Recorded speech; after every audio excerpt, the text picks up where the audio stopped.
Hi friends, நான் உங்கள் நண்பன் குட்டி. இன்றைக்கி வாழை இலை பரோட்டா. அந்த பரோட்டாவை பிச்சு ஒரு ஏனத்தில் போட்டு அது கூட செட்டிநாடு கிரேவி, அதாவது இதுக்குன்னு ஸ்பெஷலாக தயாரித்த கிரேவியை ஊற்றி அப்படியே ஒரு கலக்குன்னு கலக்கி ஏற்கனவே வதக்கி வச்சிருந்த வாழை இலை மேலே ஊற்றிட்டு இது மேலே முன்னாடி ஃப்ரை பண்ண ஒரு லெக் பீஸ், அது மேலே ஒரு ஃபுல் பாயில் அப்படியே வச்சு இந்த இலையை அப்படியே மடித்து சிந்தாமல் செதறாமல் கிழியாமல் அப்படியே கட்டி அதை அப்படியே கல் மேலே சூடுபடுத்துகிறாங்க.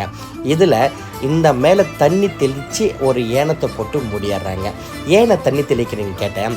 அந்த இலை தீச்சல் இல்லாமல் இந்த நீர் சூடாகி இந்த வேக்காடில் வேகும்போது தான் அந்த செட்டிநாடு கிரேவி, பரோட்டா, அந்த முட்டை, அந்த கறியெல்லாம் ஒன்றா சேர்ந்து அப்படியே நல்ல ஒரு சாஃப்டான பக்குவமாக அப்படியே ஜூஸியாக அப்படியே பாருங்களேன், புட்டு அள்ளி சாப்பிட்டா ஐயோ போங்க, அவ்வளோ ஒரு சுவை.